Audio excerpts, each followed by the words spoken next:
Injuries admit అయ్యారు. వాళ్ళలో ఇప్పటికే 20 మంది దాకా వారిని డిశ్చార్జ్ చేయడం జరిగింది. మిగిలిన వాళ్ళ పరిస్థితి గురించి సూపరింటెండెంట్ గారు చెప్తారు. ఇక్కడ ఉన్న వాళ్ళలో సీరియస్గా ఎవరు లేరు.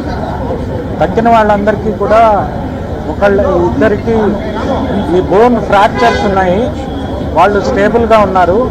మిగతా వాళ్ళందరికీ కూడా ఈ స్టాంపీడ్లో ఒత్తుకొని పోవటం వల్ల మసిల్స్కి వాటికి నొప్పులు పుట్టడం తప్పితే వేరే సీరియస్ ఇంజరీస్ లేవు. చాలామందిని సాయంత్రం దాకా టాయిలెట్ మొండి మరకల్లో ఉంటాయి చాలా క్రీములు. ఇవి చాలా వ్యాధులను వ్యాపింపచేస్తాయి. కాబట్టి టాయిలెట్లో ఉండాలి మరింత శుభ్రత.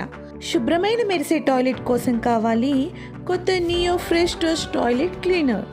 దీని నిరంతర శుభ్రత మీ టాయిలెట్ను స్వచ్ఛంగా మెరిసేలా చేస్తుంది. చిటికలో మరియు క్రీములను పోగొడుతుంది పరుగులో.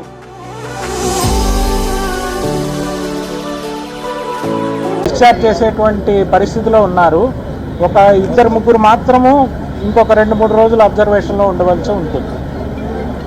సార్, మంత్స్ లాంగ్ రివ్యూ తర్వాత ఇలాంటి ఒక స్టాంపీడ్కి జరగడానికి గల కారణం ఏంటి? టీటీడీ ఎస్పీలో ఇలాంటి స్టాంపీడ్ జరిగి డెత్తో రావడం what went to that scenario? Planning అంతా కరెక్ట్గా ఉంది. అక్కడ జరిగిన ఒక డిఎస్పీ దాన్ని గేట్ని తెరిచి ఉంచేటప్పుడు తీసుకోవాల్సిన ప్రికాషన్స్ తీసుకోకపోవడం వల్ల జరిగినట్టుగా అనిపిస్తుంది ప్రిలిమినరీగా. అవన్నీ డీటెయిల్డ్ ఎంక్వైరీ చేస్తే కానీ తెలియదు.